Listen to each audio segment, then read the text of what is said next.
'Twas the night before Halloween, and I came to your door and I asked, trick or treat. What do you give me? I don't know. What are we going for? Count Dracula over here? I was hoping for like just a quick answer, I got and nothing. then you questioned me, and I was like, all right, well the bit's over. I got nothing anymore. 1. Two. One new podcast episode and 2 co-hosts. Okay. Halloweenies, all over the place. A spooky episode. Ooh. Not really. Not spooky at all. Like I can just change every story to read like a horror story. You could do that. I would be interested to see how that plays out. Dark in the first couple. Dark. Probably Texas Chainsaw Massacre by the end. Frightening. Spooky. It's I mean, how do I say this? So normally, there is a lot of horror and like scary things around Halloween, but I feel like this year it's been a lot more amped up than normal. Oh, really? Yeah. Yes. It could be like, there's a couple spooky games coming out soon. True. Could be there's another Halloween movie for the 85th year in a row. Yep. Bunch of TV shows. There's a Hellraiser TV show. Guillermo del Toro's Cabinet of Curiosities, I think is what it was. That sounds like something out of his Dark Materials. All that good stuff. All that good stuff. But hey, maybe you're not into spooky things. Maybe you aren't going to go trick-or-treating. Maybe you aren't going to go egg houses. Maybe you aren't going to jump little kids and steal their candy. Oh, well, I gotta get that candy somehow. Exactly. That's what I'm going to do. I'm going to kick some kid in the head and I'm going to steal the candy bag. Yeah. Well, if you aren't going to do any of those things, you might find yourself in the cold, lonely evening, sitting in your living room playing video games. And here's a list of some games you could play. Brought to you by Nate. I was almost about to do the whole thing as count again and going with starting with number 1, and I was like, I can't do it because there's 23 on this list and I lose my mind. We'd spend the whole podcast counting and then laughing. We could do that anyway. 1 hour coming up to you of counting and laughing. Count Censored, great video. If you want a good Halloween video, type in the Count Censored into YouTube and just enjoy yourself. Anyway. All right. You know what it is, right? I've showed you that video, haven't I? Yeah, I think so. Yeah. Because it just bleeps out the word count. Okay, yeah. So in his song in his castle, it sounds hysterical. Yeah. Number 1, Cosmo Tier for the PC. Number 2, Mountain Blade 2 Bannerlord for the PlayStation and Xbox. Number 3, Victoria 3 for the PC. Number 4, Arkanoid Eternal Battle for the PC, PlayStation, and Switch. And Xbox. Number 5, Brewmaster for the PlayStation Simulator? For the PlayStation, Xbox, and Switch. I don't know, but I can tell you what it's not. The WoW Monk Spec, because that's been around for years. Okay. Gunfire Reborn makes its way to the Series X. Oh, good game. Hell yeah. Number 7, Horse Club Adventures 2 Hazelwood Stories for the PC, Xbox, and Switch. Number 8, Moonshine Inc. for the PC. Brewmaster and Moonshine Inc. on the same week. Competing titles. Alcoholics. Not me. What? Number 9, Paper Cut Mansion for the PC, PlayStation, Xbox, and Switch. I want to talk about horror games, man. Paper Cut Mansion. Sounds terrible. I hate the name of that. Number 10, The Pinball Wizard for the PC and Switch. He was a pinball wizard. He got supple wrists. I'm pretty sure that's the rest of that. I don't know. I don't remember. Is a deaf, dumb, blind kid. Yep. Who sure plays a mean pinball. Yep. But then it's the drawn out part. Got such a and I thought it was that, but I might be wrong about it. Subtle risk? Maybe it's subtle. It might be Maybe. subtle. Could be. Supple seems like the wrong phrase. Yeah, supple's a little weird, Subtle would be better. especially considering isn't one of them a sex offender? Yes. Okay. I don't know about that. I said that with confidence. I don't know. I'll Google it. Anyway, number 11. Speaking of sex offenders, Sackboy: A Big Adventure makes its way to the PC. I don't even get a chuckle out of you for using Sackboy as a sex offender joke. Oh, I was all in on Googling this. Come on. I'm talking to an audience here and you're killing me. Number 12, Saturnalia for the PC, PlayStation, Xbox, and Switch. Number 13, Star Ocean: The Divine Force for the PC, PlayStation, and Xbox. Number 14, Warhammer 40k Inquisitor Martyr for the PlayStation 5 and Series X. Number 15, Bayonetta 3 for the Switch. Child pornography. That's why. That's what one of them got busted for? Yep. Pretty bad. That's it's up there with like one of the worst things you could get busted for. It's a little. I don't know. You know what? I'm not going to say that. I'm not going to let that be defended. It's not. I'm not saying it's defensible, but it's there's. Are we really going to have this conversation? No, I'm just letting you know. You know, if you're curious, I'm not actually. There's a story to it. I'm not interested in continuing to talk about child pornography on this podcast. I don't want to know the story. I don't want to know. Just don't. Yeah, it's a little suspicious sounding, but it's Right. interesting. Yeah, of course it's suspicious sounding.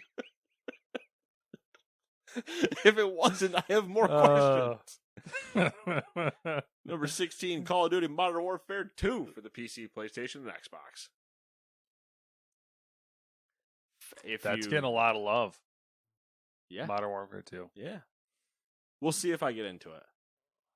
I haven't been able to like justify paying $70 yet for something that if I don't have people to play it with, I don't know that I would play it. Because my whole thing, like Warzone's whatever. Warzone's not me. Yeah. I'm all about playing the multiplayer, but if nobody else is playing it in my immediate friend group, the typical people I'll play, like the 5 to 10 people I'll play games with, if they're not in there playing it, then I'm not going to log into myself and play it. In late 2022, it's hard to justify $70 for a multiplayer game. Call of Duty. Like the single player will be good, and there is the short though, 6 hours, yeah, 5 yeah. 6 Well, I mean, hours. it's a Call of Duty campaign. That's about right. I'm sure that's probably fine, good/fine. There's the co-op stuff, but again, you need a person.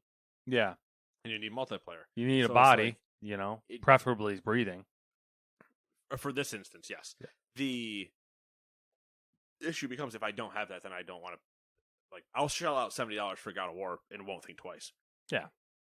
But when the predominant thing is multiplayer, it's like now it starts to kind of get harder to justify for me. Mm-hmm. Anyway, number 17, Factorio for the Switch. Number 8, do you want to? I guess I could just get lost in Factorio on the Switch. Yeah. Just okay. I don't know, man.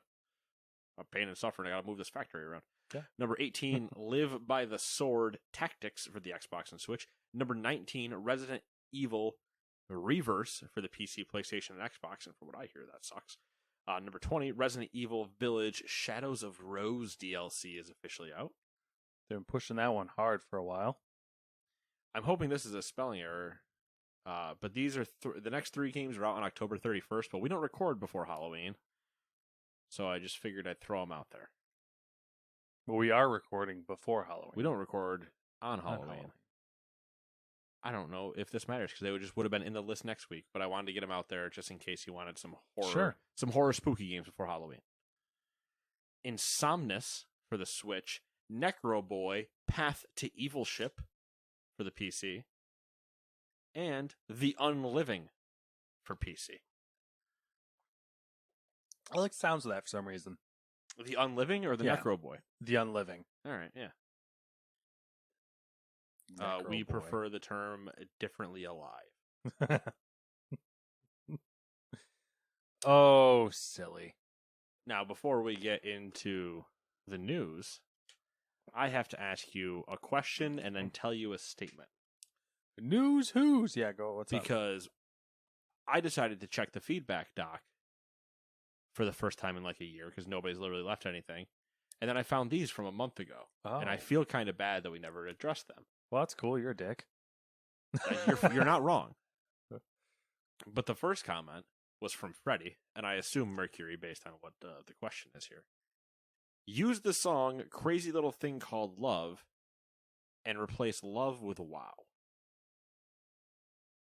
Is this like I wonder if someone's done this on YouTube or something. They probably have, but I started singing it in my head when I read this. Yeah. And I accidentally wrote, Do You Believe in a Thing Called Love by Dio, I believe? Mm-hmm. And no, that's not by Dio. Rainbows in the Dark is by Dio. And because I did Do You Believe in a Thing Called Wow? Yeah. And I was like, that's the wrong song. I did the same thing. Yeah. So that's how bad we are. Crazy little thing. Kick back. Relax. Farm fish? No. I could do it, but it would take. I couldn't do it off the cuff. All right. So I need to see the lyrics because I forget it. I've already confused it with 3 other songs. We do need to follow through with the VTubing Boomkin. Oh, and yeah, then Tommy we'll Dungeons. green screen it, and we'll do a little. Just do Tommy Dungeons with a giant mustache. Yeah, and then giant mustache and teeth. We'll do Mercury, a 3D. Freddie Mercury Boomkin. Yeah, we'll do a 3D. Then you'll do a little singing, dancing, and we'll do the song. And that'll be your live stream intro. Matt's just selling me now.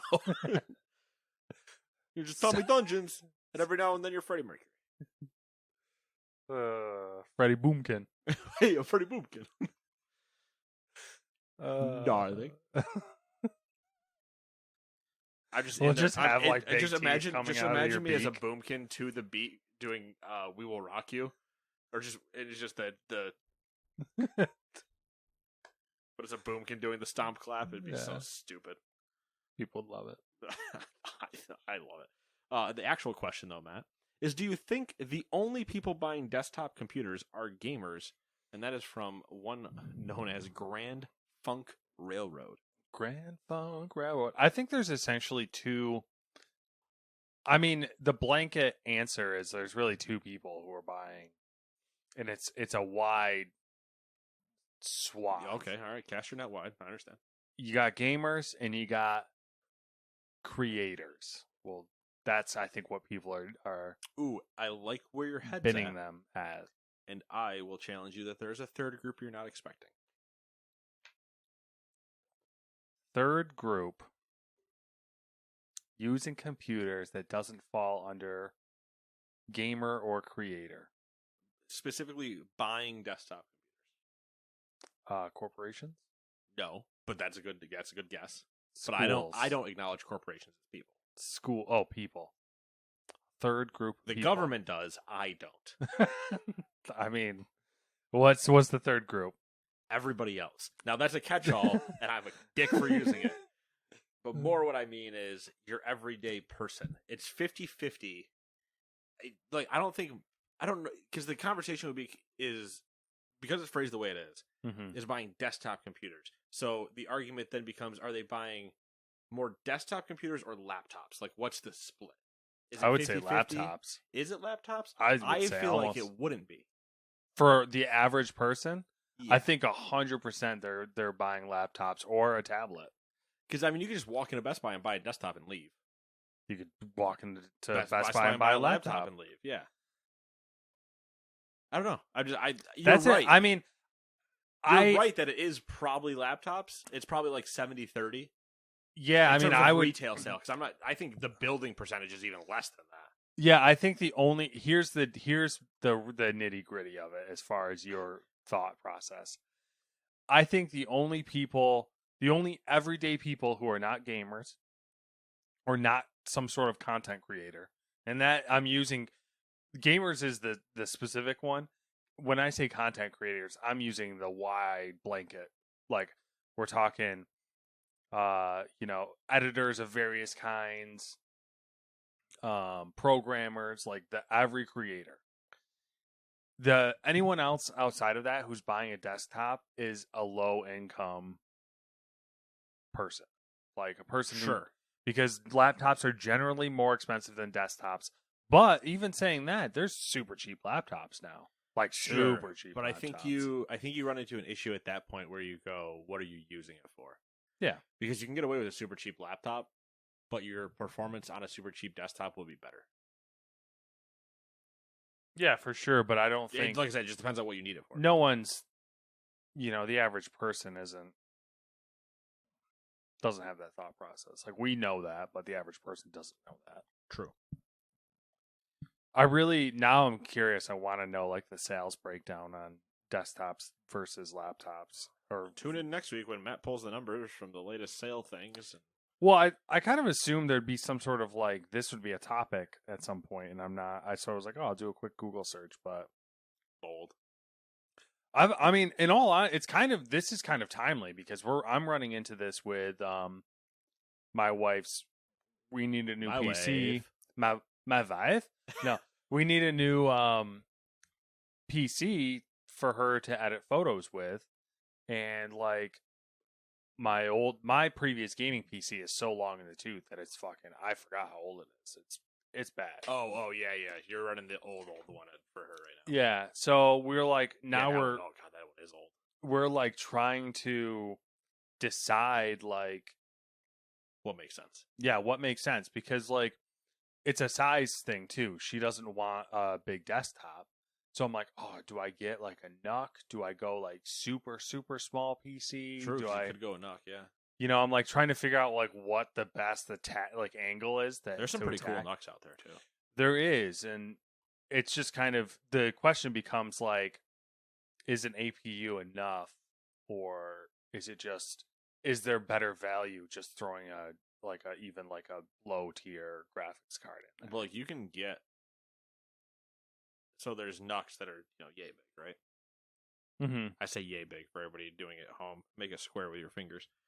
But there's also ones that are this big. Yeah, I've seen those. There's also ones that are a little bit bigger than that. Intel makes some pretty nice. They have a couple that usually have more like actual dedicated graphics in them. Yeah, there's a couple. I've run across a few on sale that are like a year or two old that are like the Devil Canyon ones. Yeah, and then Asus has a bare bones desk NUC. They call it a desk mini, but it's almost like it's like almost like a slightly wider thin client. Yeah, there's a PC from Intel that's actually really, really interesting. I believe I sent you pictures of it from PAX.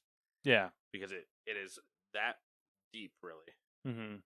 But it's essentially a NUC because you literally slide in the motherboard. Yeah, that's the Devil Canyon things are like. It's bizarre. It's almost like the motherboard, processor, and everything are almost like they're one unit. They're like there's that, and then you plug in your graphics card over here. Mm-hmm. That was like the two things in the machine. Yep. Anyway, couldn't give me some graphs. I don't want to read an article. Whatever. I'll look into it later. Didn't mean to throw that so far. Well, we'll look into that later. No, yeah, I don't know. It's an interesting topic to consider for sure. I think you're right though. I think the majority of people are buying laptops. I think it might not be 70-30 to like I think it is. I think it might be closer, but it's probably when you again take into the account of the world. I think we're going to see a pendulum effect too, because I'm getting like it would be very interesting to see that broken down by country as well. It's funny you should say that because the article I was just reading, where I'm like, oh, you could give me graphs. They basically were arguing that there's a bigger difference in markets than you would think. Yeah, it'd be a very interesting thing, a difference in markets, and then even if you broke it down by like city, like what are people in New York City buying versus rural Texas? Oh yeah, I bet you would notice too, even by like city layouts, like cities that are more congested that don't have like where you have to do more public transportation, excuse me. I would bet there's way more laptops than desktops. See, you would think that, but I would almost think the opposite. Because of like I think work from home. there's a bunch of people like that would make do with their phone or tablet as their go-between. I am shocked. So like, but then they have their office computer and they have the other thing, and they just pull up their email on like a tablet or whatever while they're kind of going. Working with engineers, software engineers, and hardware engineers, I am shocked with how many of them are just 100% on board with the laptop. To the point of where instead of having a desktop, they'll have multiple laptops. So, coming from my background, also true. Until you actually do something that needs power, then the laptop's gone. Mm-hmm.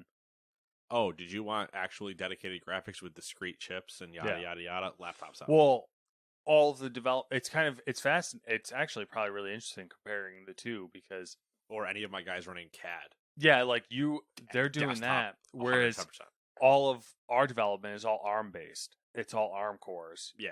So it's like, why not? Yeah, I do. It's angry development. Yeah. What's that? You have a nice tiny little happy machine? No. I want to make mine cry. Oh, yeah. All right, cool, great, love that. Yeah, I don't know. Because like if you get certain applications, like if you're doing machine learning stuff, you're running a GPU. I mean, that's on a server at that point. Yeah. You're doing that on a desktop. But like, even if you're doing something like CAD is a giant. You know what CAD is. Yeah. AutoCAD. Well, that's kind of the wild thing, though. You would not do that at like a efficient level on a laptop. You could do CAD, it with like I think mini CAD, I think is a thing. Maybe I might be speaking on my ass here. Well, even there's even like CADs that rival like Autodesk CAD that are browser based. Yeah, like Tinkercad is browser based. Yeah, there's just always runs a point where there's certain things where it's like you can get away with certain things, and there's just other times where you're like, nah, I kind of want the full blown, power hungry video edit. You know, as you're talking about with editing, video editing. Mm-hmm. Sure, you could get away with what she's doing. You get away with doing it on a laptop, but there are very few things you will find where somebody's doing like production level high end shit, and they're going, oh yeah, I filmed this Super Bowl commercial and edited it using my Mac Mini. You're like, no, you didn't. See, that's kind of the problem, though. Is like a lot of these people that you would think are like, oh, they should be running like a mean desktop, will be running like a MacBook Pro, and you're like, what the fuck? Oh yeah, there are times that I believe that that's happening, and then there are other times where I know for a fact there are editors staring at them on their iMacs that are super beefed, going, what is wrong with you? No wonder it takes you X amount of time to edit anything. It's kind of an interesting. We're spending way too long on this, but 100%. It's an interesting conversation because of the dynamic in computer hardware right now, to where like there's the clear trend of everything going smaller, and then you look at like graphics cards and you look at like the RTX 4090, which is like the RTX 4090 card is bigger than my PC case. Yeah. It's fucking huge. Yeah, it's gigantic. It's insane. Yeah, it's insane. All right, I guess let's get into the news. Yeah, go for it. Am I doing number one? Oh, yeah. Okay. That's because you don't want a Freudian slip. That wouldn't be a Freudian slip? No, that's not Freudian. What's the, what would that be? I don't know enough sociology. Okay. Is it sociology? Psychology. I don't even know that. It's an ology. How's that sound? That sounds great. We agree. Number one. One of them ologies. Wombology. Microsoft is said to be accelerating its hunt for Chinese titles. With he did the joke anyway. All right. Microsoft is said to be accelerating its hunt for Chinese titles, with Genshin Impact named specifically as the reason. According to Reuters, the success of MiHoYo title, the success of the MiHoYo title, which is available on PC, PlayStation, and mobile, has given the move a sense of urgency. Two industry sources familiar with the matter told Reuters that Microsoft is making independent studios in China, quote, big money offers, end quote, to bring more titles to Game Pass. They also said the company has been building a team to source Chinese titles, which align with reports from February that Microsoft wants to help developers in the country reach a global audience. Sources also told Reuters that Microsoft regretted missing out on Genshin Impact, having spoken to MiHoYo prior to the game's release, but failing to reach a deal. One of the sources said the choice to bring the RPG to PlayStation, quote, made Sony a lot of money, end quote. Genshin Impact recently hit its second anniversary, surpassing $3.7 billion in lifetime revenue on mobile alone. China is the number one territory for player spending, accounting for 33% of its global mobile earnings. Free to play MMO, go give me money. Money, money, print, money. There's a couple people I know of that are playing it, but I have never actually looked at it myself. I've never looked at it, and I don't know of anyone. I don't know them personally. Like, I'll see them on Twitter every now and then talking about. They're like casters for League. They're like, oh, my yada yada or whatever. And I'm like, oh, that's got to be a Genshin thing, and because they were playing it last time I heard, and they make a reference to something. I'm like, no idea what you're talking about. I'd be interested to see the breakdown of what markets. Like, obviously China's the biggest, but yeah, if it fans out from China and like North America is like second, yeah, kind of like a blip.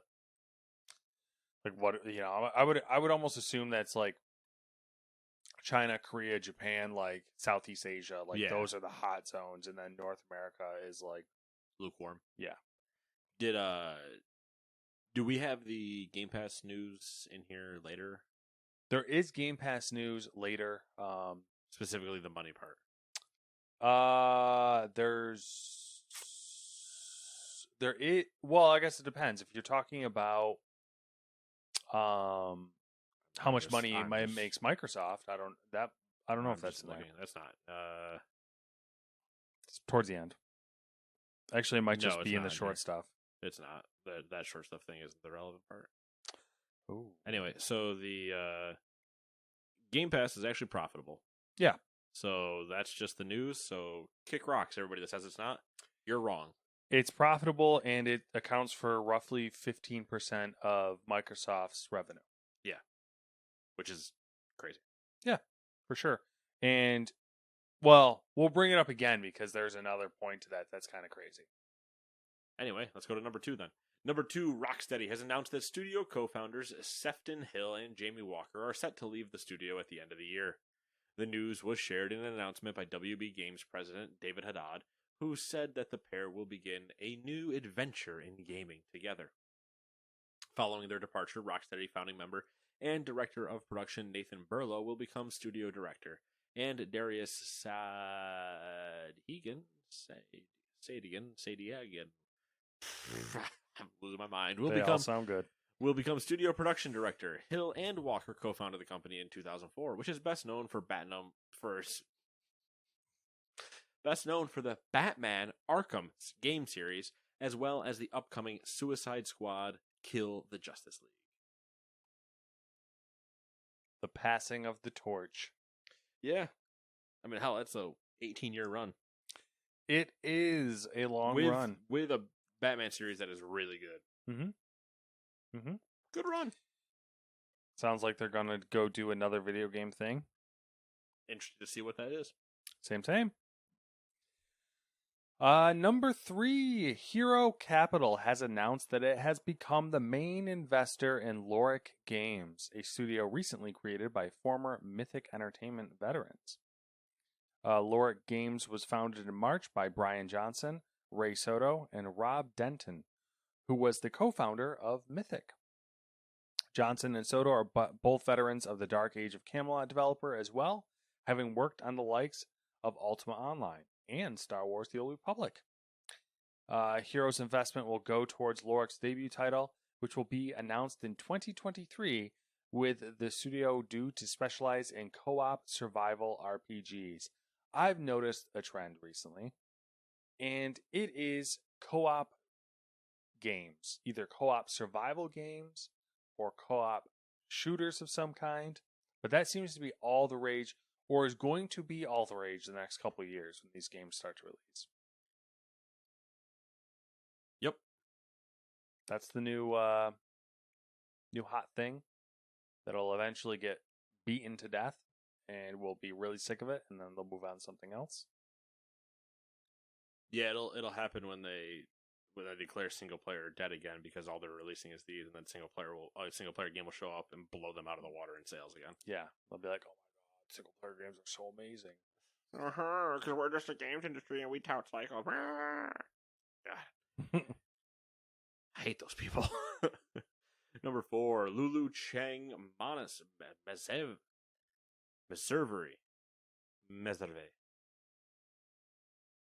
Lulu Cheng Meserve? Chief Communications Officer at Activision Blizzard is named in a new labor complaint filed by the Communications Workers of America. The filing, shared by Polygon, accuses Meserve of sharing anti-union propaganda in a company Slack channel last week, which approximately 18,000 employees have access to. It alleges that Meserve coerced and restrained employees in the exercise of their Section 7 rights, which is the right to join, form, or assist unions, by, quote, admonishing all staff not to share anything other than a discreet and respectful communication, about Activision Blizzard's union stance. The message follows and makes references to Blizzard Albany's QA team, which won the right to form a union last week. Ballots for the unionization vote at Blizzard Albany will go out to the QA team later this month, and the results will be collected on November 18th. I'm getting distracted by numbers. What numbers now? I found a breakdown of Oh my notebook, God. desktop Stop that. PC, We moved on. and tablet shipments worldwide from 2010 to Shipments don't equate to sales. That doesn't count. Move on. okay. We had that same issue when we discussed PlayStation and Microsoft at the beginning of their life cycles. Oh, well, we shipped all of these to the country. It's so interesting. Okay. Every now and then you gotta pull them back on that leash. Number 5. Speaking of Activision Blizzard, the California Civil Rights Department, formerly known as the Department of Fair Employment and Housing, they renamed themselves. That's interesting. And they're now the Civil Rights Department. Way easier. Anyways. It was getting too long and complicated. They've announced the second Appellate District of Court of Appeal, I don't know if I said that right, You know what? Close enough. has denied Activision's petition to dismiss the case brought against the publisher last year. According to the CRD, Activision first asked the trial court to dismiss the lawsuit by claiming the department failed to comply with pre-filing obligations before the suit was issued. This was denied. Activision then turned to the Court of Appeal to dismiss the case, but now that has been denied as well. Double denied. You not deny once, you deny twice. Twice. So, I think you're just going to have to go to court on this one. Oh, no. Another time you have to go to court. Crazy. Your lawyer's getting paid overtime. Yeah, oh my god, can you imagine the amount of money they're making? Holy fuck. For real estate. Should have been a lawyer. No, I shouldn't. Absolutely not. Number 6. We have some interesting rumors courtesy of Colin Moriarty and Tom Henderson. Quantic Dream's Star Wars Eclipse may not even have entered real production yet, as the studio is suffering from major engine problems. On top of that, the leaked story details are a controlled leak to gauge community reactions and help the studio recruit more developers. Now, for the leaked story details. Apparently, Star Wars Eclipse's main character will be called Sarah, a member of a humanoid race that has never appeared before in the Star Wars universe, called the Zaran. This race is at the head of a military-focused empire whose balance is disrupted by Sarah's marriage to Zendo, as the two are part of factions who have very different views. The first a more aggressive, the second a softer. The entire game will revolve around their relationship, and if you haven't heard of Romeo and Juliet in space, well, I got a story to tell you. Not inspiring. No, because which one of you? Which gotta part? Definitely be Zendo Montague. That has to be. Sarah Capulet. Come on, There you go, nailed it. too easy. Too easy. Engine problems. Like, I'm sure the story is more in depth, but all I can picture is somebody pitching that idea, going, "Man, that sounds really good," and then going, "Yeah, you've read it. You know it's good. It's called Romeo and Juliet No, the by person's like, Shakespeare. oh my god, that's the most original story I've ever heard. There's just me in the room going, Shakespeare? Shakespeare? Out the window. Yeah, it's exactly that meme. It's, oh yeah, and then they'll have a competing like family rivalry thing. You guys just doing Shakespeare and then throwing out the window. Get the fuck out. Yeah, I don't like any of this. Don't like any of that. I'm like not surprised by any of it actually. No, not at all. It's sad. I'm just not surprised. Yeah. Just disappointed. I'm not mad. I'm just disappointed. Number 7. Bethesda announced that Fallout 4 will launch on current generation consoles sometime in 2023. All owners of the PlayStation 4 and Xbox One versions of the game will be able to download the new version as a free upgrade. The new versions of the game will include performance and quality modes, the latter featuring 4K resolution support, bug fixes, and bonus Creation Club content. A next-gen PC upgrade is also launching on PC in 2023, but it is not yet clear which improvements it will include. All of them. Speaking of Fallout, a new look at the Fallout TV series in development by Amazon Studios has been provided by a video included in a series celebrating the franchise's 25th anniversary. The video features Bethesda's Todd Howard, or Thacoon Todd Howard, discussing how the idea of a TV series came to be. Money, production, money, and more money. During the video, it is possible to see one of the sets, details of a power armor, and a bottle of Nuka-Cola. Not to be outdone, Amazon shared the first image from the show earlier this week. Heading the development are Jonathan Nolan and Lisa Joy, who have previously worked together on Westworld. IMDb also recently added the following synopsis for the pilot episode. As the Brotherhood of Steel invades Vault City, it is the job of Mike and Elizabeth to rescue the citizens. So weird that the Fallout 4 is getting an update when there's a show coming out. Yeah, it's suspicious. Timing's weird, right? It's a tad suspicious. There's something going on over there in Anamora Fields. I do want to say Jonathan Nolan is the brother of Christopher Nolan. Yes. And he also helped Christopher Nolan by writing, and I think he produced as well, a bunch of Christopher Nolan's movies, including The Dark Knight. And Westworld's a great show. Yeah. So there's oil in them fields. You know what I mean? Yeah, I do know what you mean.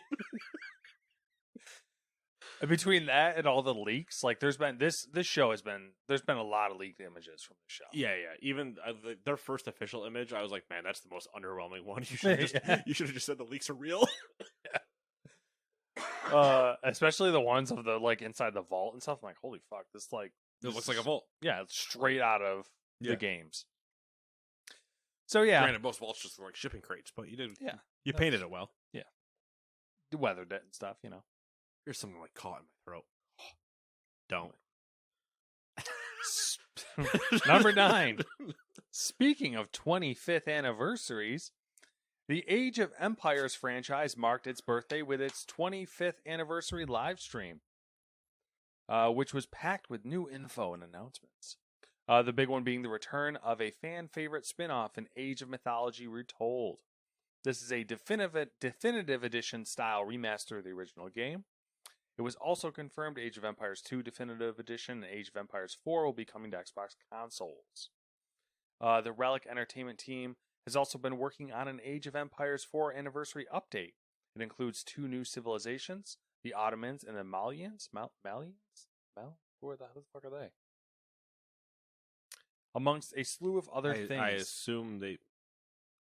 No, wait, no, we looked at this. When we watched this trailer before when it was Ottomans and Malians. We've watched this trailer. Who are the Malians?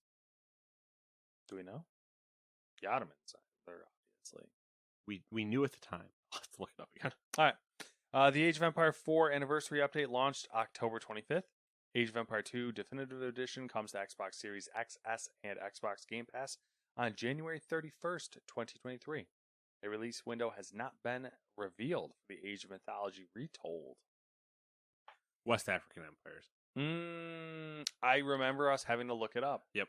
Do you remember doing that exact same conversation? 'Cause Yes. That's exactly what happened. Yup. And we did not retain it. So Nope. Well, because neither of us plays Age of Empires. So that's true. Well, it's on Game Pass, so we could change that. that's true. I won't. You might. Yep. Nope. Number 10. CD Projekt Red confirmed a remake of the first entry in the Witcher series is currently in development. Oh, excuse me. The remake, which will be powered by Unreal Engine 5, as confirmed on the series' official website, is currently in development by Polish developer Fool's Theory, with CD Projekt Red providing full creative supervision. What does that mean? What does full creative supervision mean? It basically means they can veto anything they want. Wouldn't that just be creative supervision? Why does full have to be there? What is half creative supervision? What does that mean? I don't know, man. They're just taking responsibility for it. The project was previously known by the codename Canis Major, as outlined by the CD Projekt Red earlier this month.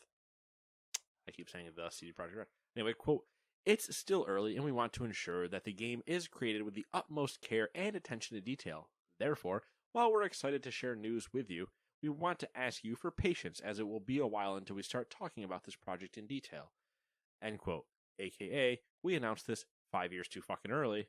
Sorry. I'm glad you said that because I read that when I first saw this news. It tilted me. It tilted me. The big moment time. that they said, "Hey, we're remaking it," I would have been like, "Cool." Just that's basically what I went with was cool. I stopped there because same thing. I knew immediately this is 5 years out minimum. Yeah, and all I needed from them was to be like, "Hey, Witcher's 10 years old. We're just gonna celebrate, and just for a fun announcement, or whatever thing is 10 years old, or whatever I read. I blanked. Amnesia. I didn't read it. Okay, so whatever the history thing was about the timing of The Witcher, it was like, all right, cool. To celebrate, we're gonna drop. We're gonna do a remake of Witcher 1. Yeah. And just leave it there. Call it a day. See you later. But now, it became a whole thing. It was an event, yada yada. I'm like, but you guys haven't even done anything yet. You're just announcing that you're doing something, and now you're gonna make everybody do what they did to Cyberpunk to you and just ask questions the entire time. Yep. That's true. A little easier because you're redoing a game that you already made. So there's less like questions and speculations because it's just like if you're actually just remaking it from the ground up with a new engine, then I'm not going to ask you, what about the quest and blah blah blah. But I am happy to see it getting a remake because I would like to play it at today's standards. Yeah. Even Witcher 3 standards I would have been okay with. But I just can't go back and play it. And it hasn't been on consoles before, so that's the other part where it'll be like. I had a friend a coworker who I think has played The Witcher recently. The first one? Yep. And he said that it actually his opinion is that the game actually has aged well. Probably technically it probably has.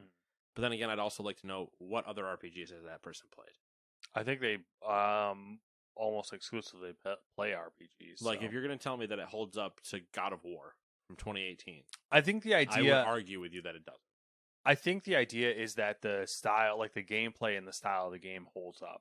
Sure, that's probably true, but it's also one of the early. That would make sense to me because it's a basis for like a good RPG. I've seen the game itself looks old. I mean, it looks does. like old, yeah. So, yeah, cool. I'm sick of it. I want developers to stop announcing. Yeah, exactly. Stop announcing things until it's like a year, maybe 2 years out. Especially when they've already announced stuff. They already announced that there's another Witcher game and they're doing more Cyberpunk stuff. You guys could have just been silent and then dropped this with like a year to go. Yeah. They're falling into that like Bethesda trap, I feel like. Hype trap, man. It gets me every time. Yeah. Hype trap is also not a genre on Spotify. Hype trap does sound like it would be a thing. I don't know what the fuck it would be, but it sounds like it would be a thing. Cocaine fueled trap music. Yeah. Hype trap. Is it like trap music mixed with like house music or like dubstep or something. Maybe. Probably old dubstep where it was real, like Scary Monsters, Nice Sprites type of dubstep. Yeah, like fucking I'm just gonna like cocaine, fucking drum and bass. cocaine drum and bass is in a different genre. Oh, okay. I didn't know we're on the same. No, thing because then. all I'm picturing is like a slow drum and bass, Oh, and then on cocaine, and it looks like that. You remember the video of the like metal drummer that's inside of that pink stuffed animal suit at like a kid's concert, and he's just slamming to. So- It's a really obscure reference. I think it's a Japanese thing. of course it would be.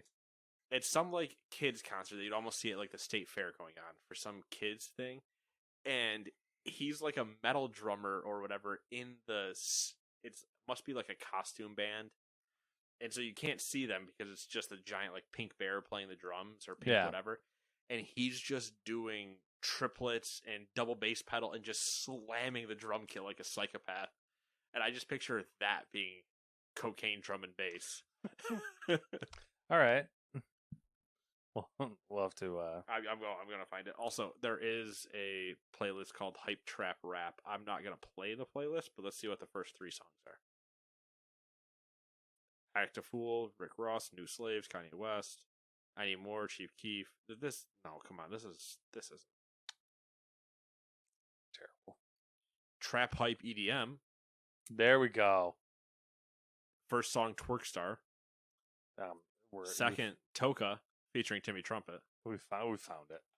Tony featuring Nipsey Hussle. Jungle Bay from the Jack U track. This might be a hype. I'm just gonna do a quick like on that. Well, we'll see how that gets us later. we'll revisit that after the podcast. This house about to shake.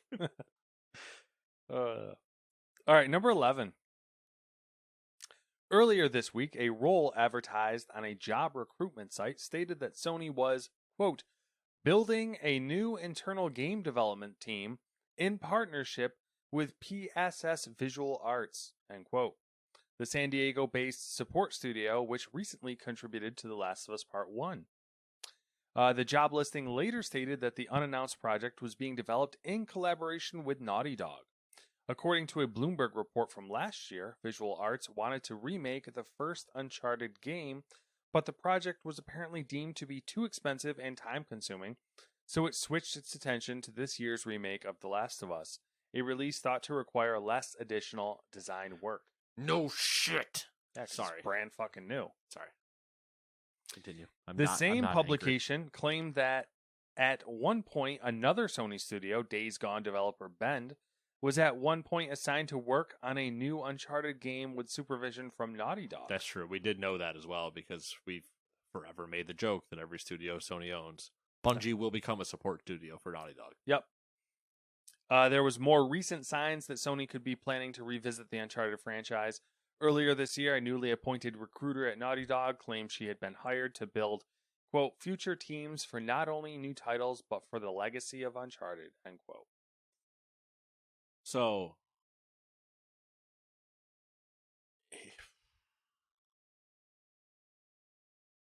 here's my thing.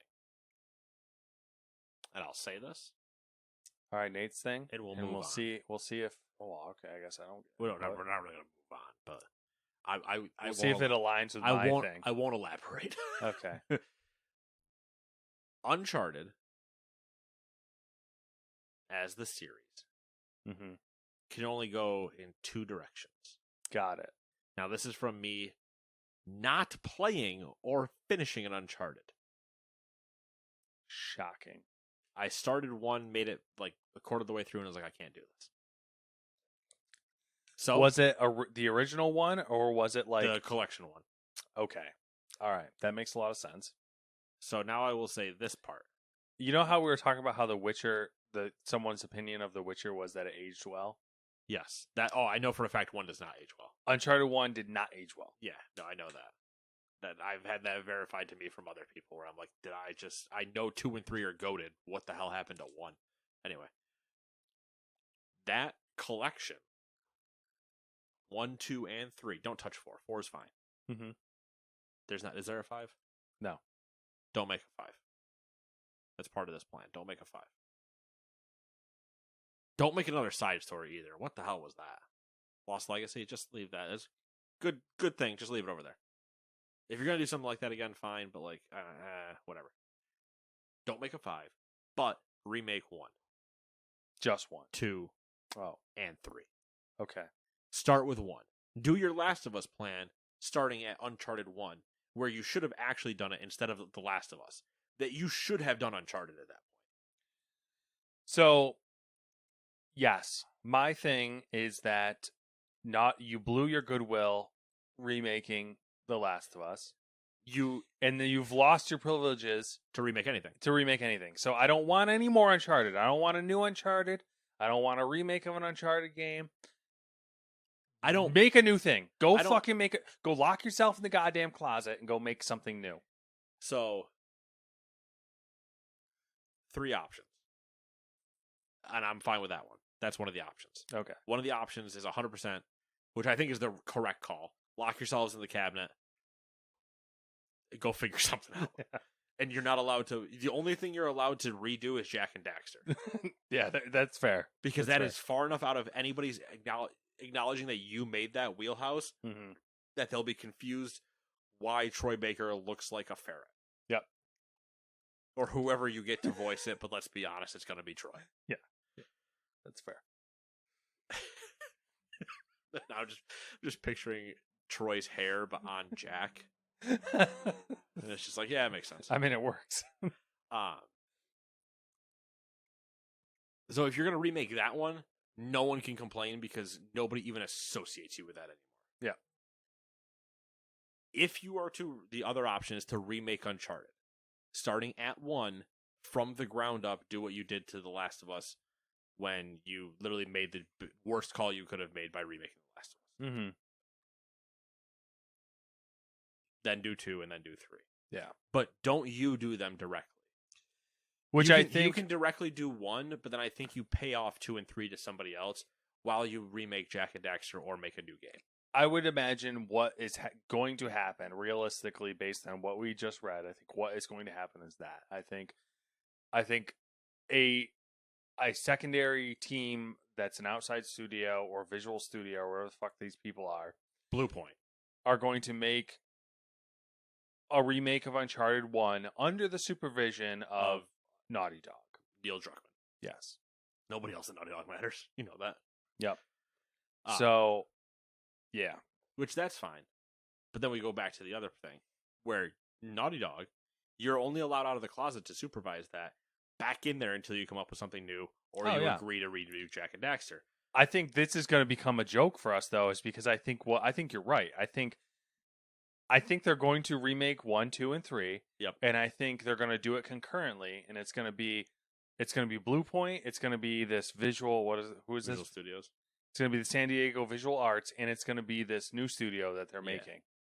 And Naughty Dog's going to supervise it while another Naughty Dog team is making Uncharted 5. Right. Which brings me to my issue. Because here's the fun part. What will actually happen is they'll do 1, 2, and 3, and Naughty Dog will high-res 4 to make it playable on the 5, and I'll hate all of them for it. Yeah. And then Naughty Dog, when they announce that they've done that for 4, because they'll announce that when it's about ready to release, they'll also announce 5 at the same time. Yep. So they'll say, hey, to recap you, there's 4, you have everything you can play now, and here's our new story at 5. And it's Uncharted Son of Drake. And that's the part where I'm going to scream. Because it's going to be Child of Whoever. That's not the true subtitle, but it is 100% going to be you're playing as kids again. So you don't know how Uncharted 4 ended, right? I don't remember. Okay. I think I've seen the ending. Okay. Aren't him and what's her name on like the beach with a child? Yeah, daughter. Yeah, daughter. That's what it was. I couldn't remember if it was a son or a daughter. Yeah, and isn't she at the Drake Mansion at one point? No, I'm confusing Lara Croft for a minute there. Yeah, which is funny because that was my joke. Is that like, oh, did they just make Lara Croft? Like, is she Lara Croft? Yeah. They're gonna crossover. We're gonna burn down every civilization we've ever met. Yeah, you and Indy. Honestly, that would be a wilder mashup if they said Uncharted treasure hunters. And they somehow agreed between everybody to pull Indy, Drake, and Lara into one game. Mind-blowing. That being said, they're going to make Uncharted 5. It's going to be daughter of Drake. Or Drake's daughter. Drake's daughter has it's the old Uncharted 5, Double D. And... Legacy of Drake. Ooh, Legacy of Drake. That's a good one. Or Drake's Legacy or something like that. Wasn't that what the 1, 2, and 3 like collection are? Yeah.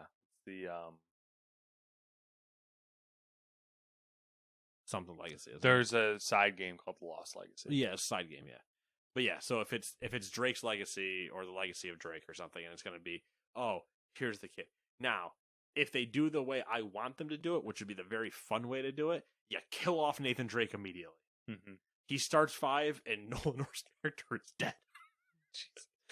Murdered! But unknown to you, because you're playing as the daughter, mm-hmm. having to find... the dead dad. Your dead dad. Who was trying to find some excursion. Yeah. As per typical treasure hunting, someone had to die. Yeah. Or he didn't believe a curse or something, and he got killed for it. Mm-hmm. All right, well, there you go. Fucking Naughty Dog, man. God Or, damn it. let's have a fun time here. She has to stop a nuke going off from some pirates in the middle of the ocean at Skull Island.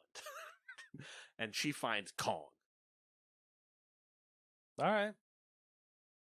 What All a right. what a And then it turns into a monster game where you're fucking in... What a ridiculous You're in world Gundams fighting kaiju. What a ridiculous world would it be if it was Uncharted Skull Island, and it was the fact that the Drakes found Skull Island. Like Nathan Drake managed to find Kong and the rest of that issue. Sure. And then they had a monster mashup with Kong versus Godzilla, where they end up back in the Upside Down or whatever the hell, the in between or whatever the name of that world was. Jesus, we're just getting all wild. The only sequel I want from Sony... I'm just making references to references to references. The only sequel I want from Sony is Ghost of Tsushima 2. Yeah. Except I don't even know if you can do that. Probably not, but... Because That's the only sequel I'd be interested in. Well, I guess that's barring God of War, because that is coming out, and I am looking forward it would to be that big more time. interesting if they made a sequel to that, Ghost of Tsushima, or Ghost of Tsushima. I don't know. I guess it depends on how you. And it's not 2.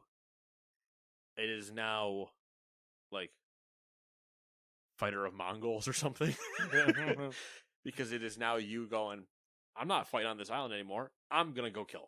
Yeah. Like, you're no longer the ghost. Everybody knows you are Jin Sakai. Yeah. And you are just... So he places goes to Korea to fight the Mongols. Yeah, like, no longer ghost, like, the notorious ghost. They did kind of allude to at the end of the game about, like, the Emperor in Japan sending people to kill you or something like that. And Yeah. So do you become best friends with the Mongols and now take on the Emperor of Japan? You must kill the Prime Minister of Malaysia. That's just what it becomes. So hot right now. Mugatu! Jin Sakai so hot right now. Anyway, number 12. Phil Spencer participated in I am the right one, right? Yeah. Phil Spencer participated in a Wall Street Journal Tech Live interview, so naturally we have some quotes. During the interview, Phil Spencer stated that Xbox Game Pass or console prices might be increased in the future. The Xbox executive stated, quote, I do think at some point we'll have to raise prices on certain things, but going into this holiday, we thought it was important to maintain prices, end quote. Well, I mean, that's basically them saying that they expect the prices to go up after the holidays. Yeah, which, I mean... the PS5 got more expensive. Yes, but I think that Microsoft shouldn't make it more expensive. But there's the harsh reality of just inflation on things, and it's probably going to happen, but I think it's bullshit. Same. He also commented on the Call of Duty situation in relation to PlayStation. Quote, when we acquired Minecraft, it was on, I think, 12 platforms, and now it's on, 22 platforms? Our intent is to treat Call of Duty very similar to the way we've treated Minecraft, end quote. Spencer also clarified that he still sees games like Starfield and Elder Scrolls as more traditional exclusives in line with Mario and Zelda for Nintendo. Fun So, stuff. He's going to tell you, I'm putting COD on everything. Yeah, Your that Tesla, was COD. Your Samsung fridge, Call of Duty. You want to get some milk, fry some eggs, drop in Warzone while you're at it. Yeah, which makes perfect sense. Like they don't. I don't know. The argument of them, they could do it, but like they'd make more money keeping Call of Duty on PlayStation and putting it everywhere. Yes. Want Call of Duty on your phones? Like for reals? For Rizzles. Not just mobile? Because you can play with cloud gaming. Call of Duty and your Halloween candy. Call of Duty day one on Game Pass or a week early with Game Pass. Ooh. Game Pass Pro, Call of Duty a week early. Game Pass. And Microsoft not allowed to put Game Pass on PlayStation, so PlayStation gets the shaft. That's a perfect segue into the short things. Oh, short bits. As per a new filing spotted by Axios, Microsoft set a 73% growth rate for Game Pass for the fiscal year 2022. But they only saw an increase of 28%. So that was the thing that I was saying about that reference that's related to the 15% revenue of Microsoft. Can we first acknowledge that a 73% growth rate across a single fiscal year is insane? Yes. In that, ignoring that 73% number, a 28% growth rate across a single fiscal year is amazing. Right, yeah. Why would they... What insane? Why a 73% growth rate? Insane. Insane in the membrane. Yeah. Crazy insane. That's almost you might as well just say, "Oh, we're going to double it. We're going to double the size." Also, the other thing was they have over 25 million subscribers. That was the other number that was kicking around this week. Anything else you want to add to Game Pass? Okay. Number 2. I just like the idea of them getting so ballsy to be like, we're going to double our production. And they're like, somebody at the board would be like, are you, what? Yeah. All right, I guess. The thing that was crazy about it, too, was that, what was the CEO of Microsoft's name? Satya or something? I wanted to say Satya Nadella, but I don't know if that's right. He was so confident in that his pay was tied to hitting that. Some of his pay was tied to hitting that number. Yeah. Psychos. Number 2, Sony's London studio is working on an online co-op combat game set in fantasy London. The title is being built specifically for PS5 with the developer's Soho engine. I guess we'll see what that means. Yeah, no idea. Paragon, a MOBA that was shut down in 2018 by Epic, is being revived.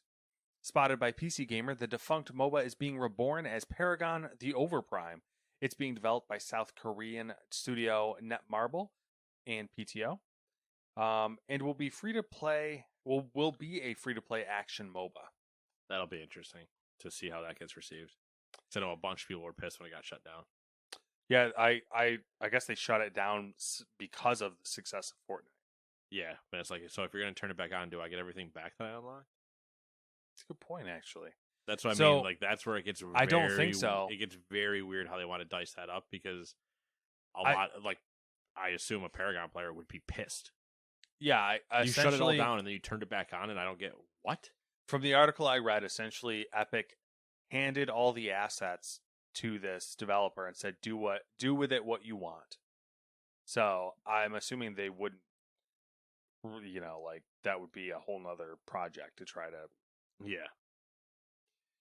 Frontier Developments has announced that it will no longer be releasing major updates for F1 Manager 2022, just 2 months after the game's release. I'm hoping it's because there's a good reason for that.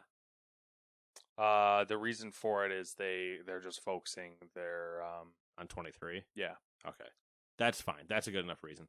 Because they released so late into the 22 season, I would assume they would be trying to already focus on 23 to have 23 out at the launch of next season, like when F1 kicks off next year, Mhm. that they will also drop 23 at the same start of the year to say, Mhm. hey, Yeah. can go with the season. This really doesn't offend me too much because there's not a lot changes in Formula 1.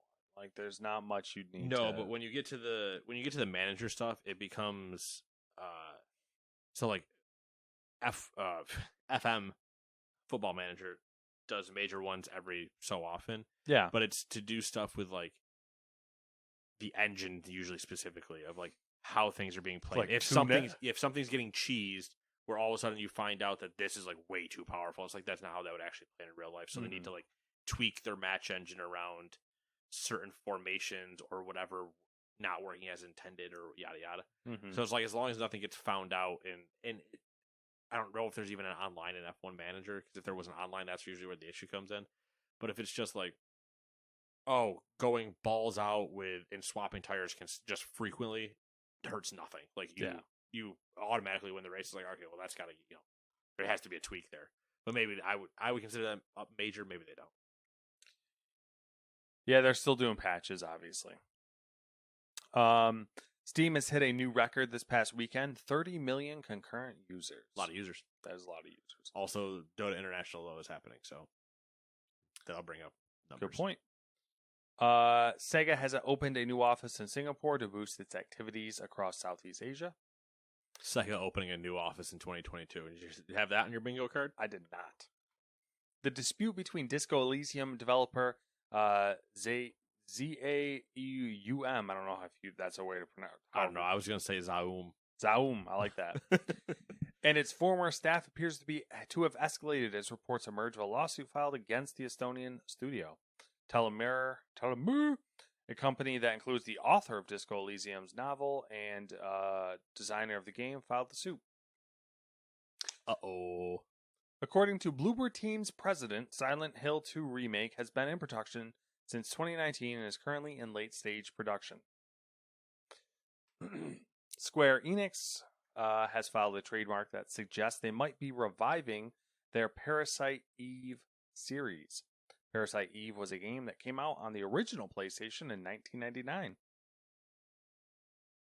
Polish game developer and publisher CI Games released its updated strategic roadmap, which includes Project Scorpio, a premium multiplayer tactical PvE shooter in development at Underdog Studio, the team behind the latest Sniper Ghost Warrior games. Later to be named the Xbox Series X. Oh, different Project Scorpio. Zing. Reference. Wo Long Fallen Dynasty launched on March 3rd, 2023. That was one of those like Chinese games. That's the monkey one, isn't it? I don't think so. I think that's that one's that's Wukong. That's Wukong, yeah. BioWare general manager Gary McKay, didn't know that was the general manager since they've had so many, has said that Dragon Age Dreadwolf. There's a subtitle? Yep. Dragon Age Dreadwolf is now in alpha and fully playable from beginning to end. He also confirmed that the capital of the Tevinter Imperium is in the game. So most likely the setting is the Tevinter Imperium. Okay, cool. I have more questions. What are we talking about? When you say playable, does that mean good? When you say playable, does that just mean you can get the end? The reference that was given... What are we talking? Who are we talking about? Where's Solus? Where's that dick? How are you handling everybody's diverging storylines from 3? The reference that was given in an article that isn't relevant to this, but I'm going to say it anyways, is that I think it was Inquisition. That was the last game that came out, right? Inquisition. Yeah, Dragon Age Inquisition. Inquisition came out 6 months after it was in alpha. Like once it had been... Oh, that explains a lot, actually. Yes. So that's not good. My hope 2024 is that the soonest we see it would be this time next year, but I would hope for longer. Yeah. I'm in no rush. They should not be in any rush. They need to not be in a rush because they've screwed everything else up they've made in the last 5 years. Mm-hmm. And not like the fun screw. Not fun this screw. Is all disappointing and terrible. You've had to shut it all down. Which is it's bad. It's bad. I'm curious how the hell they handle everybody coming from Inquisition Like, we all end at different points with those characters. Those characters do different things. My guess is a time skip, so it's not relevant. And then I go, then what's the point of the alternating storylines? I hate everything. I mean, I'm willing to. And even if it's a time skip, then just tell me they're all dead. And then tell me somehow Solus, no matter how you treated him, is God and is continuing. And I'm like, I don't understand. I think, actually, you know what would make sense? And, well, I guess not sense, but kind of what would fit. Because if I remember the end of Inquisition, he's supposed to be, like, the problem going forward. Yep. By putting the setting in the Tevinter Imperium, it's removing itself from, like, the sphere of influence of the other games. Because the Tevinter Imperium is, like, it's always been a thing that's been in the background, and, like, you go there in Inquisitions at one point. Remember that party? Oh, yeah, the fancy party. Yep. That was, I think, related to Tevinter Imperium. It was one of the cities. You were in Tevinter. Yeah. Well, yeah, I remember that. So I think it's, like, it's taking place there because, ooh, new place, everyone's interested in it. But also, it separates itself enough. Yeah. 13, Kojima said the following about his new game. This is a classic Kojima quote. I'm gonna hate it. Quote, it's almost like a new medium. If this succeeds, it will turn things around, not just in the game industry, but in the movie industry as well. End quote. Do you think he bends over and sniffs his own ass every night? No, because he didn't go full Kojima. Okay. The full Kojima one is not just in the game industry, but life as we know it would have been the Kojima line. Yeah. Also, just make a movie. That's what you want to do. Yeah. Just make a movie. Team Ninja has announced that the Neo series has now sold over 7 million units globally. That's pretty good. That is pretty good. A Call of Duty Modern Warfare 2 leak posted on the Gaming Leak Rumors subreddit provided the first look at the rumored addition of popular footballers in the game. The images show, you're going to have to help me with these people, Neymar Jr. and Paul Pogba, respectively from PSG and, how do you say that? Juventus. Dressed as operators. Yeah, I saw that. That was weird. Yep. The Callisto Protocol. I was like, man, FIFA took a dark turn. Like, I know they're going to Qatar, but like, well, gotta come back in heat. The Callisto Protocol has failed to pass the Japanese Computer Entertainment Rating Organization certification, meaning it won't be released in an official capacity in Japan. They also canceled their development of it for the Japanese. I'm assuming they mean like localization. Yeah. Well, it makes sense if they're like, we're not going to change anything, so if we can't get rated, screw it. Yep. Apparently it failed due to an overabundance of violence and graphic content. Yeah, it's not surprising. George R. R. Martin hasn't played Elden Ring because his addictive personality would prevent him from working on the next installment in his A Song of Ice and Fire series. Which, don't even. That joke's too easy. Just, ignore it. Now for some rumors. The Last of Us multiplayer standalone game might be free to play. In 85 years. Sources have suggested that PlayStation's full Discord integration will take place during the update that is scheduled for March 8th, 2023. Cool. Resident Evil Village may be getting VR support on PC, which kind of makes sense. It's coming to PSVR 2. Yep. Valve's new IP, Neon Prime, is likely a Dota-adjacent sci-fi game made by Ice Frog. For reference, Ice Frog was the lead developer for Dota and Dota 2. Kind of interesting. Yeah. Guess we'll see what that actually means in the end. For sure. I did not mean to turn that off. Whoopsie. Anyway, so it's been 7 days. What you been up to? Nothing good, my friend. Shocking. Watching TV shows, Andor, it's amazing. I love it. Watching anime, Chainsaw Man, kind of wild. Chainsaw Man's not over? No, it just started. I figured they dropped one season and just said, there it is. I didn't realize they were doing episodes. It's Crunchyroll. That doesn't mean anything to me. Anime. They do it. Yeah, I know, but I don't know. They I don't call know Crunchyroll's release schedule. So when they do simulcasts. So when a new episode drops in Japan, they'll drop it. Oh, so gotcha. it's weekly. got a 3D printer, printing things, trying to mess with that, which it's a lovely hobby for my current lifestyle where I can't dedicate large chunks of time to anything. Turn it on and just say, I'll see you tomorrow. Exactly. So I can I'm like, oh, I'll print this thing, and then I print it, and then like when I check it again the next day or like 7 hours later or whatever the hell it is, I can be like, oh, all right, I need to tune this a little bit, blah blah blah, and then I print something else, and so on and so forth. I printed a wand for Aiden's Halloween costume. Oh. I full size wand. I scaled it down to his size. So now he has something to stab you with. Exactly. What else is new? You guys going full Harry Potter? Yeah. Are you going to dress up as a dead man? No. No.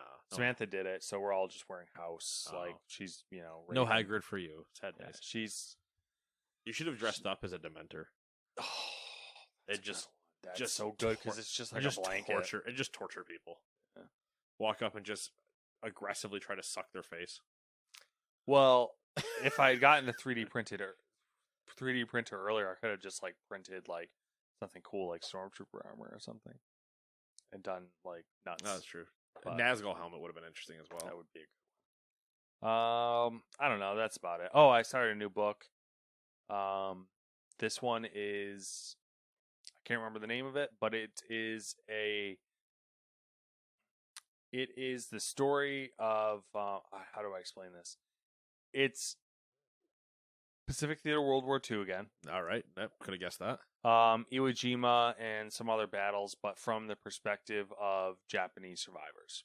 So like they're telling their story, First-hand accounts and yeah, exactly. primary sources. Yeah, pretty fucked up. Oh, yeah, of course, yeah. Every time you have primary sources, it's gonna be fucked up. Yeah, for sure. That's it. What have you been up to? It's the only time that it's not fucked up is when it's not a primary source. I've been doing the thing. I think we talked about it, but I have one book left in the Witcher series Mm-hmm. that I need to start at some point. Lady of the Lake. Lady of the Lake. So I'll get there eventually. Otherwise, it's just been games. Did a little Gran Turismo driving today. I forget that I own yesterday. that, and I really need to play that. Yeah, I did a little bit of vroom vroom. Got to the point where I got to start unlocking BMWs, and I was like, oh, god damn it! I should just make Matt do these. So, in that are you familiar with SimiCube? Yeah, I know the name. So they're like the premier maker of force feedback wheel, sim wheels. direct drive wheelbases. Yeah, the like engines or whatever you want to call them. They motors, came out. Motors. That's what I want. They came out with a new pedal, a single pedal, one pedal, Oh, a clutch. brake. Just a single brake. That's more interesting. Well, the universal thing with these crazy sim racers is the brake is the most important thing. They came out with a force feedback brake. An actual ABS brake. That's interesting. Yeah, so it gives you the full experience of like what a brake would feel like. Yeah.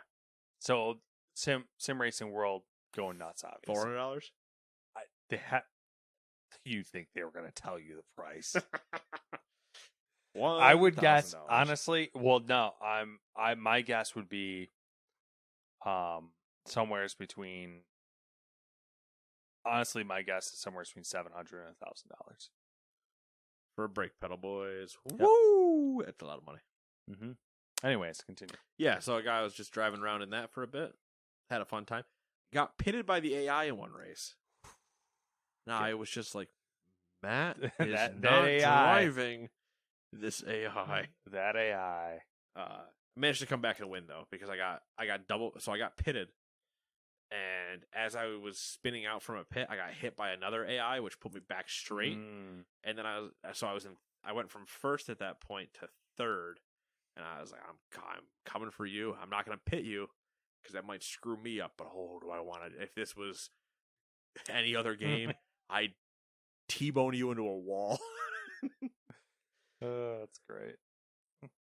I wish I had a clip of it because I was pissed. It was on the Tokyo Expressway.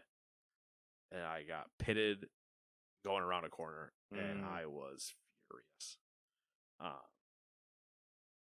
Otherwise, it was fun. Then I played some show, did some of that stuff. How's I'll wait till you get to it. Okay. Go ahead.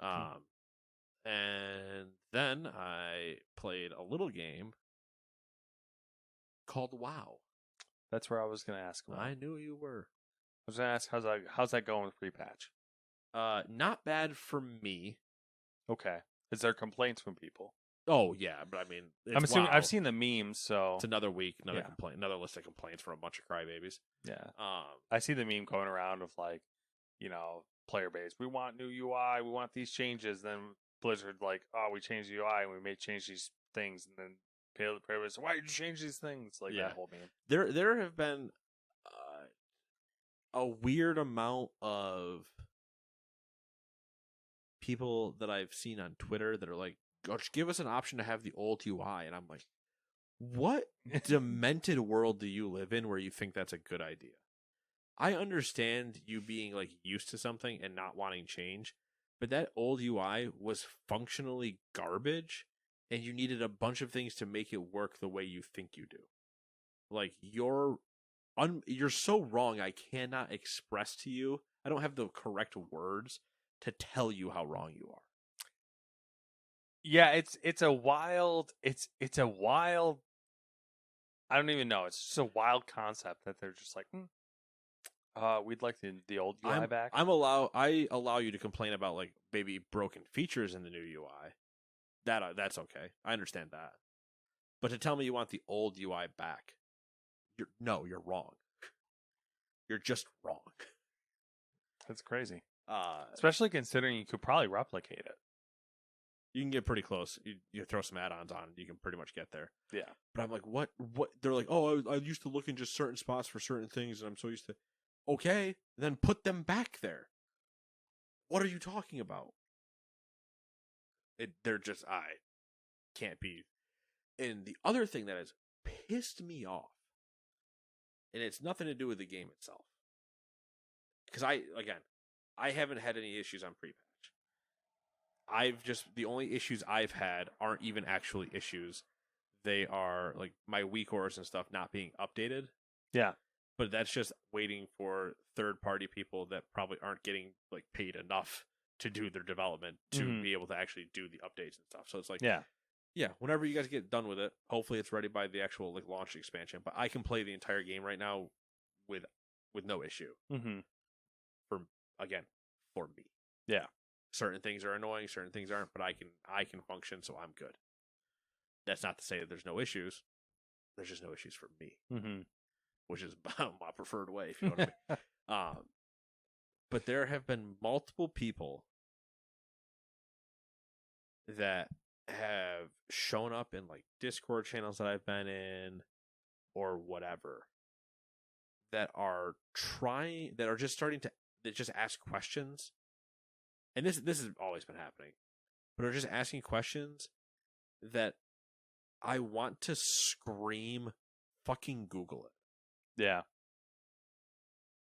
And it has pissed me off multiple days now where I'm like, this, you guys, if you've been paying attention to anything and you want to consider yourself a high-end player, this shit has been coming out, like news of what is coming on this day has been coming out for months.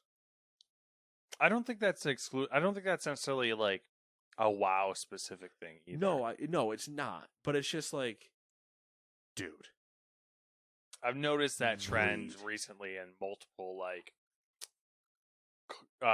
multiple groups that I follow. That like if the person had asked, "Hey, can you give me a quick synopsis of what's going down in pre-patch?" Yeah, my answer is talent trees are all new. Mm-hmm. And then on November 15th is when the Drakthir Evokers come out, and when the new dungeon is playable on normal. If you say, is that it? I go, yes. And if you follow that up with, so what about, no. I told you the 3 things that are happening within the next 2 weeks. There is nothing else, and if you want anything else, Google it or log in and look at it. Mm-hmm. Like that's, the UI, the 4th thing. The UI, the talent systems, and then in 2 weeks, Evokers and the new dungeon on normal. Do you just link the patch notes?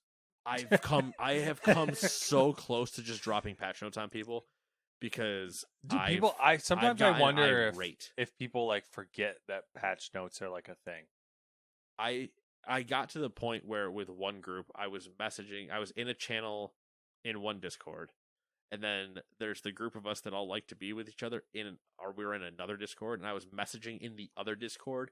I'm going to lose my mind if they keep talking. That's how bad it got, because I was like, why are you even entertaining them asking the questions? Just tell them, look it up. Yeah, it was insane. Usually is. Like, there's certain questions I'll allow. There's ones that I won't, and the ones that I won't are the ones where you're essentially asking me to read you patch notes. Yeah.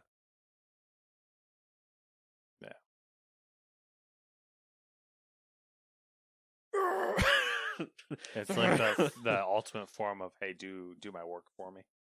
Yeah. And it's like, no. I don't want to put any effort in it. I'll just I'd rather watch you not play the game anymore. Yeah. Frankly. I don't lose anything after it.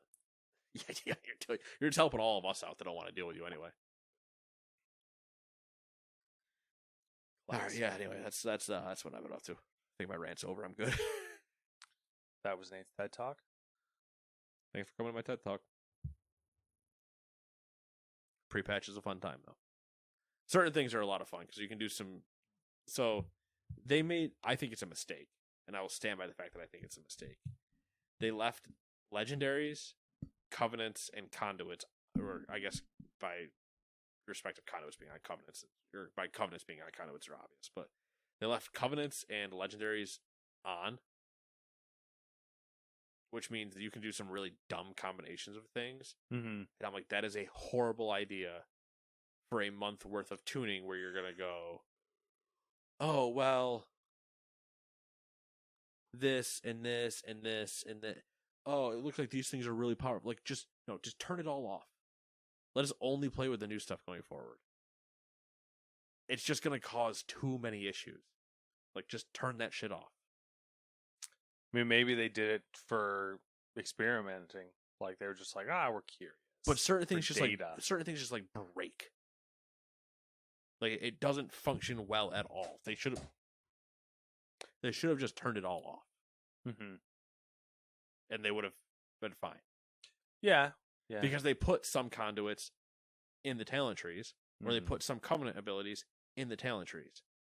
But like the conduit version is stronger than the talent, and they overlap, so you never want to pick the talent version. But if you don't know that, you would just be clicking through things and going, "Oh yeah, I'll pick that." Except now you have a weaker power. It's like, no, just turn off the other ones. Mm-hmm.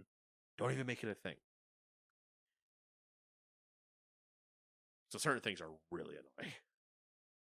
Or like those, I find that to be a really annoying feature because there are certain things you just do not want to pick now because another version is better in some what will be archaic system. Yeah, which eventually will be sunset. Yeah, so it's like just turn it off now. Maybe I know they're not going to do it, but like in phase 2, it would be nice if they went after 2 weeks worth of like yada yada. We're going to turn them off because it's just too ridiculous. Yeah, I mean that might be it. Maybe they didn't want to but who knows? Cross that bridge right away. Yeah, I don't know what their plan is. We'll see. My guess, they don't turn them off, and we just go live into Dragonflight where they don't become an issue. That doesn't become a problem anymore. Because they're not active in non-Shadowlands content. They're just active in Shadowlands content, which is the only thing that you can do for a month where things live long enough to actually do any damage. Okay. So it's like, I kind of wish you would just turn them off for now. Yeah. But whatever. That's more work for them, so they won't. Yeah. Which, hey, that's, like I said, I'll deal with it. I'm annoyed, but I'll deal with it. And then once Dragonflight launches anyway in a month, it won't matter. So, fine, I guess. But anyway, that's all I got. Anything else? Negative. Perfect. In 7 days, then, we shall see you again. Goodbye.